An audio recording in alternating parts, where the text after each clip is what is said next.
So hello guys, പുതിയ വീട്ടിലേക്ക് എല്ലാവർക്കും സ്വാഗതം. നമ്മൾ ഇന്ന് പോകുന്നത് എറണാകുളത്താണ്. അപ്പം അതിന് ഞങ്ങളൊന്ന് പള്ളിയിൽ പോകണം. പക്ഷെ ഞാനില്ല, എനിക്ക് ചുമയാണ്, തൊണ്ടവേദനയൊക്കെ ആയതുകൊണ്ട്. അപ്പം ഇവർ പോവും. ഇവർ വന്നു കഴിഞ്ഞിട്ട് ഞാൻ അടുത്ത വീഡിയോ എടുക്കാം. എൻ്റെ ഔട്ട്ഫിറ്റാണിത്. എങ്ങനെയുണ്ടെന്ന് താഴെ കമൻറ്റ് ചെയ്യുക. പിന്നെ താഴത്തെ കാണിച്ചില്ലല്ലോ, ഷോ അതൊക്കെയാണ്. എല്ലാം കണ്ടെന്ന് വിചാരിക്കുന്നു. അപ്പം ഞങ്ങളിപ്പോൾ പോവാണ് എറണാകുളത്തൊക്കെ. ഇപ്പം എറണാകുളത്ത് കാണാം. അങ്ങനെ ഞങ്ങൾ കാറിൽ കയറി ഞങ്ങൾ പൊക്കോണ്ടിരിക്കുകയാണ്. ഞങ്ങൾ പോകുന്നത് എന്താണെന്ന് വെച്ച് കഴിഞ്ഞാൽ ചുമ്മാ കറങ്ങാൻ വേണ്ടിയാണ്. സൺഡേ ഒരു ദിവസം കിട്ടിയതുകൊണ്ട്. പിന്നെ ഞങ്ങൾ എറണാകുളത്ത് എത്താറായി. ഇപ്പോൾ 2 കിലോമീറ്റർ 3 കിലോമീറ്ററൊക്കെ ഉള്ളൂ.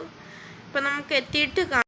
പിന്നെ ഞങ്ങൾ എറണാകുളത്ത് എത്തി. ഇപ്പം ഞങ്ങൾ ചേച്ചിയുടെ ഫ്രണ്ട്സിൻ്റെ വീട്ടിലോട്ടാക്കാൻ പോകുന്നു. ചേച്ചി കുറേ നാൾക്ക് ശേഷമാണ് ചേച്ചിയുടെ ഫ്രണ്ടിൻ്റെ വീട്ടിലോട്ട് പോകുന്നത്. പിന്നെ ഞങ്ങൾ പോകുന്നതിന് മുമ്പ് പഴംപൊരിയൊക്കെ കഴിക്കാൻ കയറി. ലൈറ്റായിട്ട് വല്ലതും കഴിക്കാനാണ് കയറിയത്. ഓക്കെ, ഇപ്പോൾ വെസ്റ്റ് സൈഡ് പോയായിരുന്നു ഞങ്ങൾ. അപ്പം ആ വീഡിയോ എടുക്കാൻ പറ്റിയില്ല. പിന്നെ ഞങ്ങൾ ചേച്ചിയുടെ ഫ്രണ്ടുമായിട്ട് ഫുഡ് കഴിക്കാൻ കയറി. ഉച്ചയ്ക്കത്തെ ഭക്ഷണം കഴിക്കാൻ. പിന്നെ വൈകുന്നേരമായപ്പോൾ ഞങ്ങൾ വീട്ടിൽ പോയി. ഇപ്പോൾ പൊക്കോണ്ടിരിക്കുകയാണ്. അപ്പോൾ വീഡിയോ ഇഷ്ടപ്പെട്ടെങ്കിൽ ലൈക്ക് ചെയ്യുക, ഷെയർ ചെയ്യുക, സബ്സ്ക്രൈബ് ചെയ്യുക. അപ്പോൾ ബൈ ബൈ.